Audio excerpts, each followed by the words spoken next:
Osborne.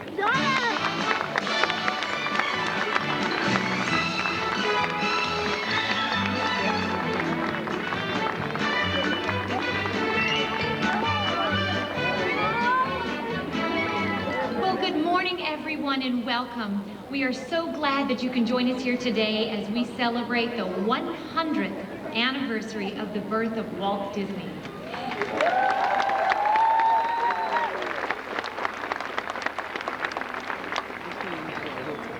It is especially wonderful to be here in the Magic Kingdom where Walt first welcomed the world to the happiest place on earth. And a century after his birth, the world is still captivated by the unique contributions to humanity that were made by this extraordinary man. During his lifetime, Walt Disney won 32 Academy Awards, more Oscars than anyone in history.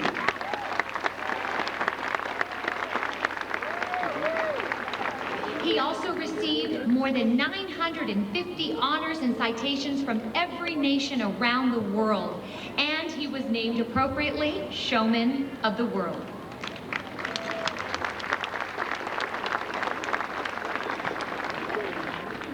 His love of creativity led to his establishing the California Institute of the Arts to help others fulfill their own aspirations.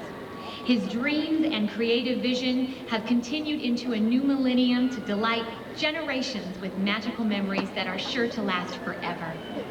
And now, as we commemorate this centennial celebration, please join me in welcoming the president of the Disneyland Resort, Cynthia Harris.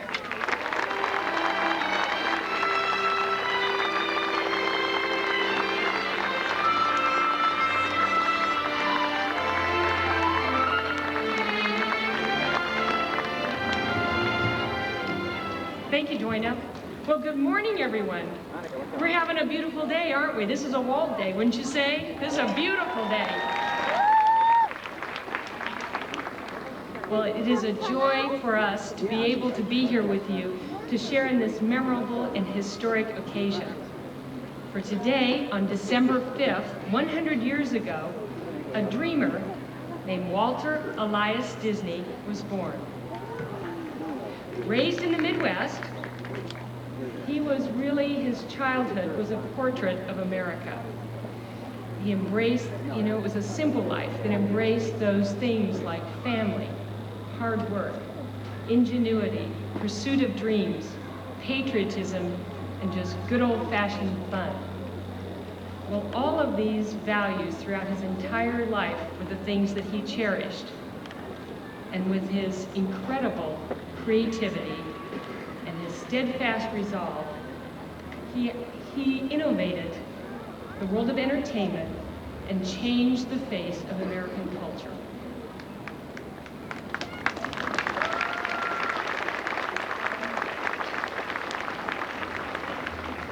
The legendary journalist Eric Severine is really the one that captured the essence of Walt Disney when he said he was an original. Not an American original, but an original, period. Because Walt Disney was one of those and the only person that probably realized there's very little grown-up in every child, but there's an awful lot of child in every grown-up.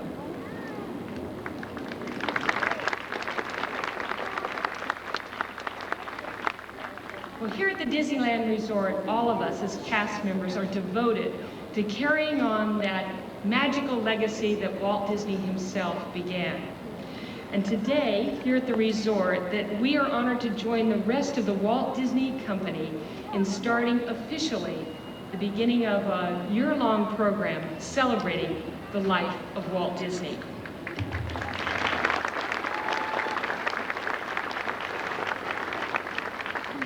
Well, throughout the next 12 months, we will celebrate the life and accomplishments of the most remarkable storyteller in the entire world, Walt Disney. And we'll do that by presenting nostalgic photographs, featuring his favorite items on our menus, and being able to share with you special anniversary memorabilia that those of us who are admirers of Walt Disney can take home to treasure forever.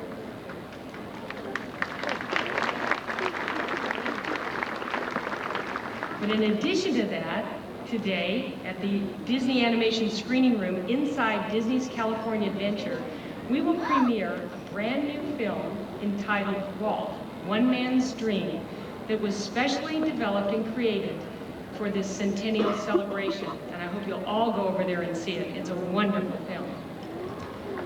Well, in remembering many of Walt's successes, I believe his absolute most wonderful gift is that he shared with us his imagination and optimism.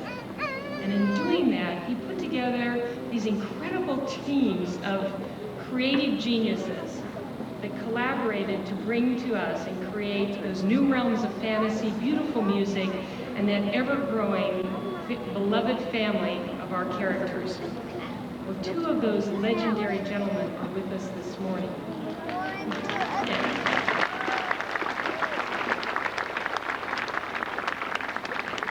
And it's my extreme honor that I get to introduce these wonderful individuals. Well, our first gentleman was not only a great friend to Walt Disney, but he truly was and is magic at the keyboard.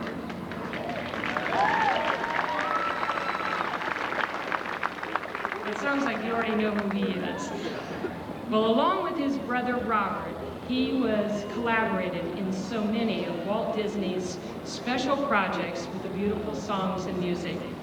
And over the course of their collaboration, over 200 Disney songs for Disney's films, television, theme parks, and albums were penned by this incredible team.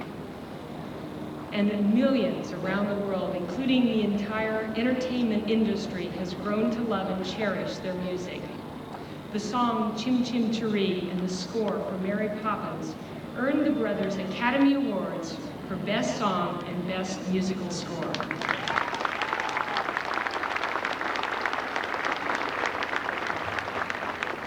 And today, just steps away, we can hear their wonderful collaboration as we hear the guests singing along to the Enchanted Tiki Room and It's a Small World.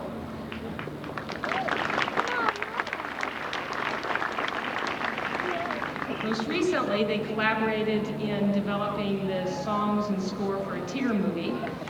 And right now, they're working on an incredible project, which is to bring to take the classic 1969 film musical, Chitty Chitty Bang Bang, and bring it to a stage musical, which will premiere at the London Palladium in April 2002.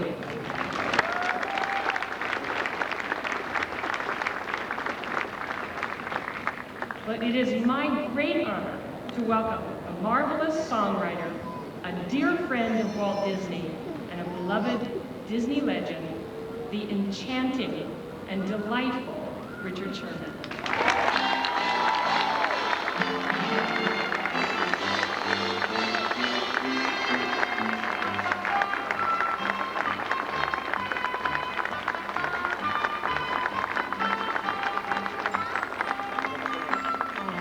Thank you, Cynthia. That was such a lovely thing for you to say, and I deeply appreciate it. I am so honored. You have no idea what a feeling it is for me to be here today on Walt's 100th birthday to wish him a happy birthday. I know that you all love and enjoy and feel these wonderful experiences when you come to Disney and you see his films and everything, but to have been part of the team, to have been part of the gang that put together some of these enchanting experiences,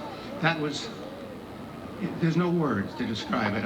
I think at one point in writing Mary Poppins, my brother Bob and I were talking about what it felt like to be working with, well, Walt, of course, and fellows like Bill Walsh and Don DeGrady and Peter Ellenshaw. These are all incredible geniuses in their own realm.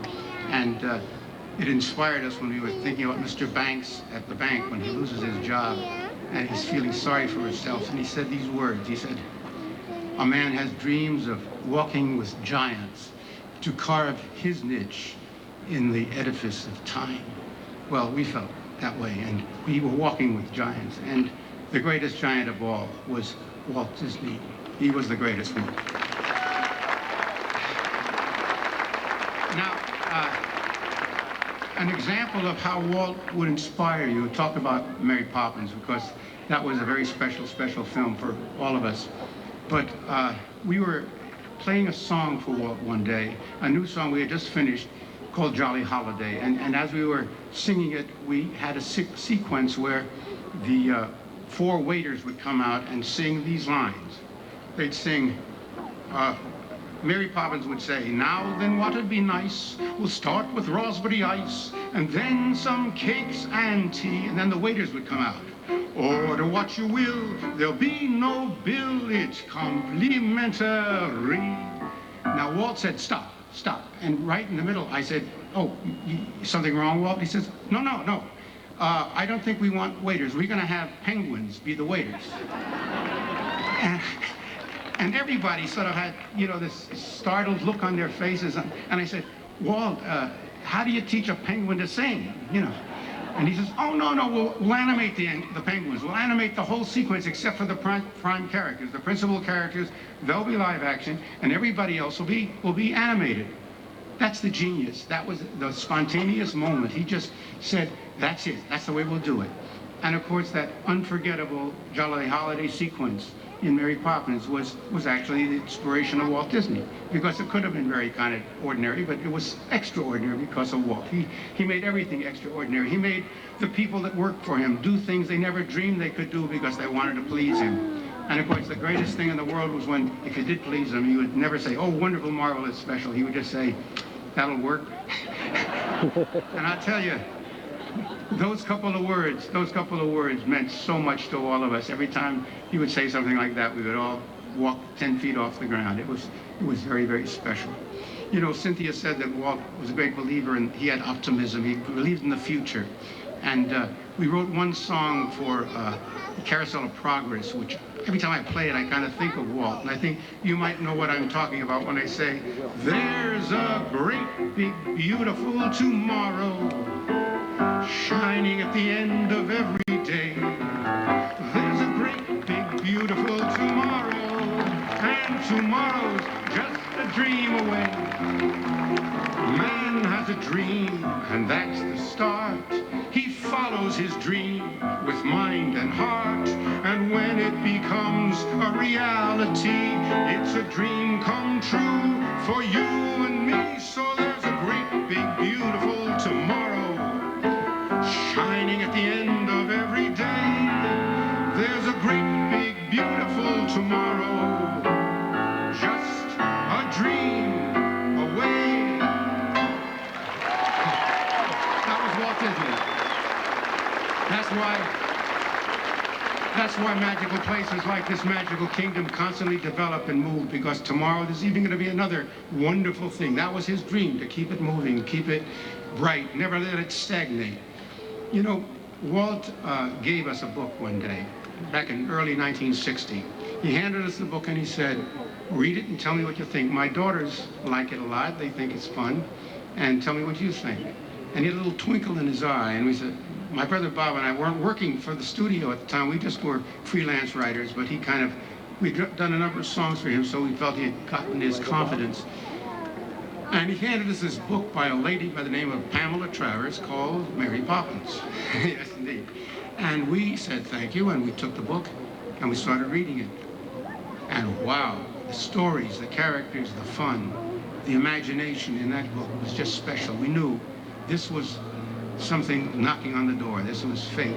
If we come up with something, not just saying, "Hey, it's good, yeah, we think it's nice," but come up with some ideas. So we came back, we studied the book, we read it aloud to each other. I remember that twice. I read it once, he read it once, out loud, so we both could hear it and read it. And we then selected 6 chapters we felt were really appropriate to weave into a storyline, which didn't quite exist at the time. And we came back with kind of a semblance of a storyline, not really a good one, but those 6 chapters and a series of songs. The first song being a song I'm going to play for you in a minute. But the bottom line to this whole thing was, after we told him about our ideas and how wonderful we thought this project could be, he smiled and took a book out of his bookcase, turned around and took the book out, and it was Mary Poppins. He opened it up, and pointed to the 6 chapters. He had underlined the very same 6 chapters that we had underlined. And at that moment, he said to us, "You guys really like to work?" And we said, "Oh, yeah, we sure do, Walt." He said, "Well, how'd you like to work for me?" And of course, he said, "Yes, yes."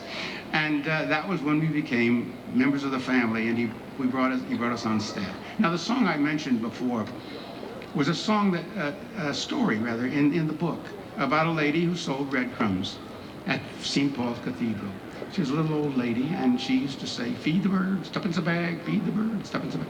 And we said, my goodness, that could be the theme of this whole movie. It doesn't take very much to do a kind deed.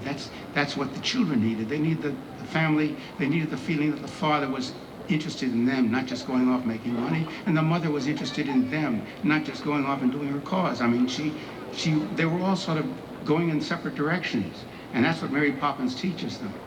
And so we found this was a metaphor for what the whole picture could be, and the first inspiration that we had was to write this song. And when we had that first meeting with Walt, we played this song for him. And it was the last thing we played. We played 2 or 3 other ideas. We had an idea for Uncle Albert flying in the air, and we had a Jolly Holiday idea and all that. But this one, he heard it and he said, "Play that one again." So I played it again. He said, "Yep, yep. Yeah, that's what it's all about." We said, "Yeah, that's right, Walt. That's the theme of the whole movie." And he understood. He just read our minds. We read his mind to a degree, I hope. But the basic thing was, it became his favorite song. And actually, over the years, he'd call us in on a Friday afternoon and ask us what we were working on. Then we would tell him, and then he'd say, "Play it." like, "Play it again, Sam, you know. Just play it." And so we played this song for him. And he'd always look out the north window of his office, and then he'd say, "Have a good weekend, boys," and send us home. And that was our relationship. And after Walt left us, I used to go there on Friday afternoons and play it for him. And this time I'm playing it for you again, Walt.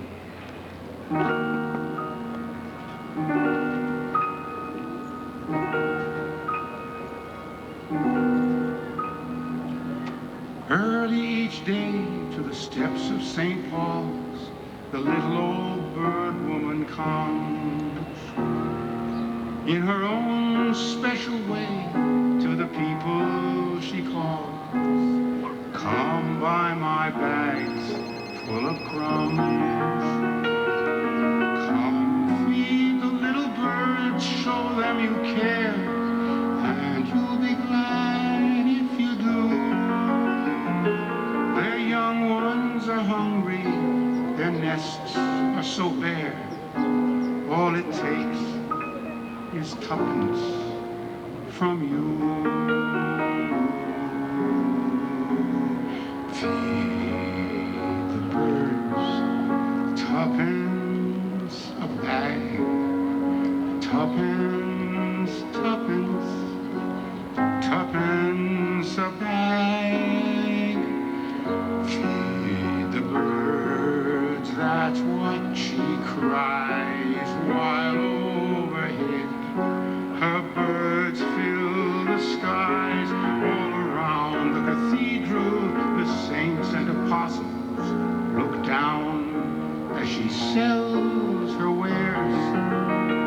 Although you can't see it, you know they are smiling each time someone shows that he cares.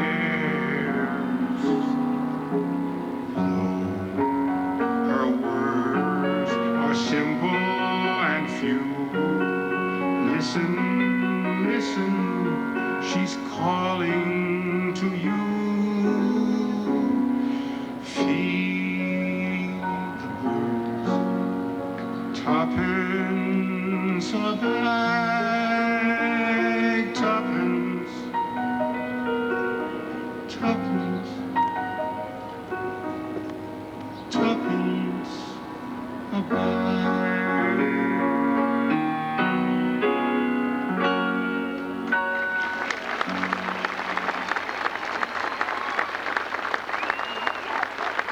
Happy birthday, Walt.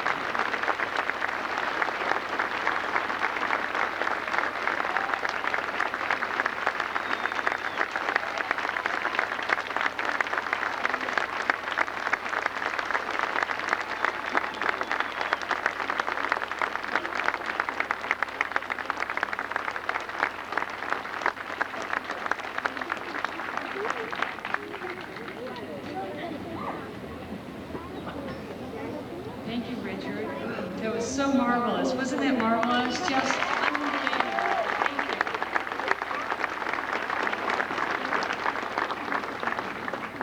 you. Well, to continue our celebration of Walt's centennial birthday, we are thrilled today to dedicate the now world-famous Partner statue.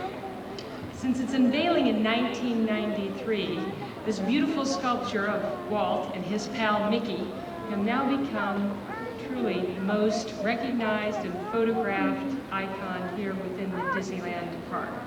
And its popularity with our guests has been so tremendous that today you'll also see a replica of this wonderful piece of art also in the Magic Kingdom at the Walt Disney World Resort and also in Tokyo Disneyland. This magnificent work of art truly captures the wonder and the imagination that Walt embodied himself. And it was designed by a man who knew and worked closely with Walt over many, many years. So let me tell you a little about this legendary artist. He began as a sketch artist in the story department at the old Hyperion Avenue Studios in 1939.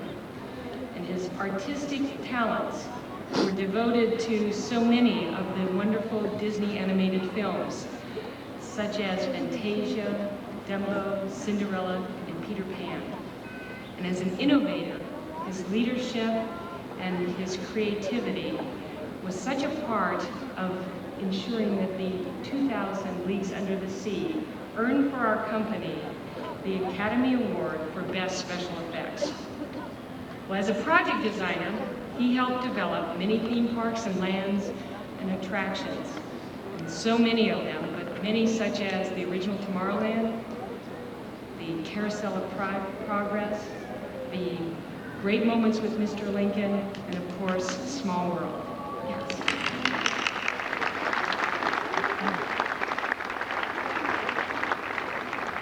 And in fact, he's lent his imagination and creativity to every theme park around the globe for the company, as he has done in his dedicated and long career. And today he serves as the official sketch artist for Mickey Mouse and is the senior vice president at Walt Disney Imagineering.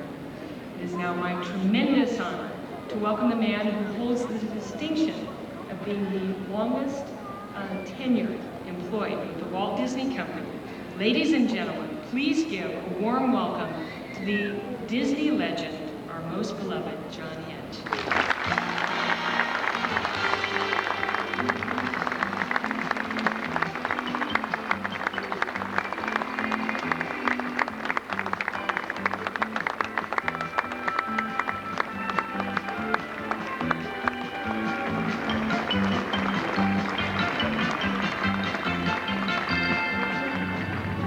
Thank you very much. I also had the luck to be part of the team. I came in '39 as well as playing. And the remarkable thing about Walt was he never kept his thoughts to himself. You certainly knew what he was about. And I don't know how many times over we heard that he wanted Disneyland, most of all, he put it that way, most of all, to be a happy place. And a place where, I suppose you've heard it too many times, but a place where adults and children could experience together something of the wonders of life, of adventure. And then he wanted it to make them feel good about it because of the fact of Disneyland. And I think that's really explains a lot about Walt. He was a caring man. He cared about people. And it explains why this is still a happy place and will be a happy place for years and years and years to come.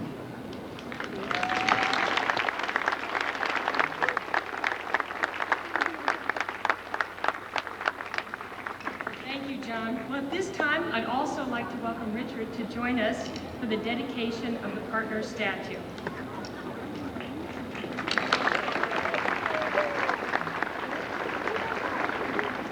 Well, gentlemen, there's one more personal friend of Walt Disney who'd like to join us. The one and only Mickey Mouse.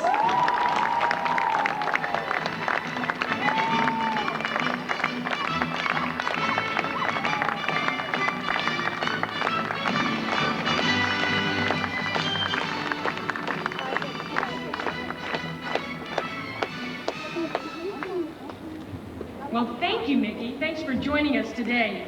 You know, throughout the years, you were there, hand in hand with Walt, creating those incredible smiles that have lasted for generations. So the world has come to realize that Walt Disney and magic went hand in hand, just like you and Walt. So the inspiration that you both have given us will be etched in our hearts and our dreams forever. So now, gentlemen and Mickey, together we will officially dedicate this beautiful statue in honor of Walt Disney's centennial birthday.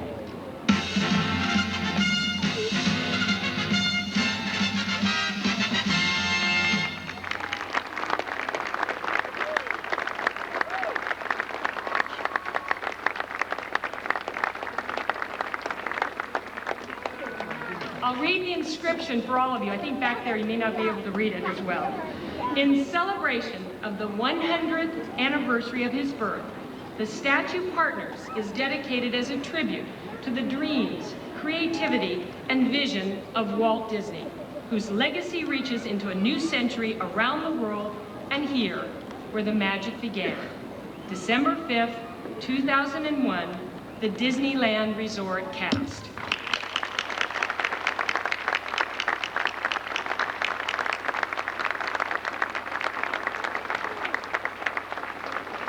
Thank you, everyone, and thank you to our incredibly very special guests, Richard and John. Thank you so much for being with us today.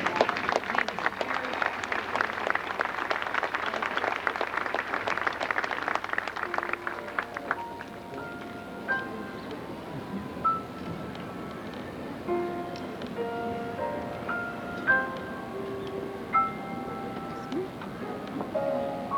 Well, let us forever share the magic and dreams that Walt first began, so that his tremendous legacy may continue to touch the hearts and lives around the world.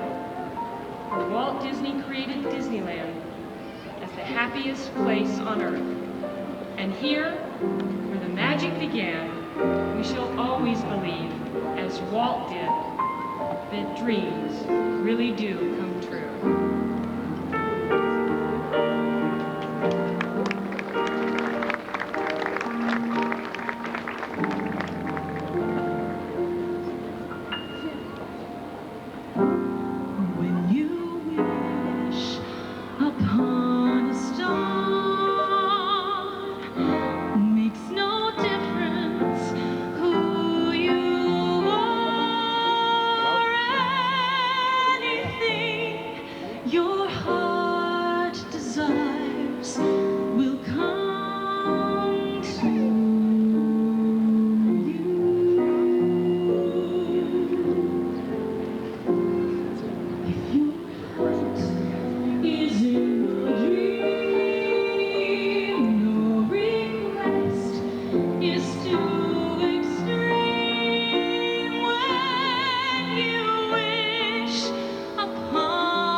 Reward, I think, is what I've done. That is a great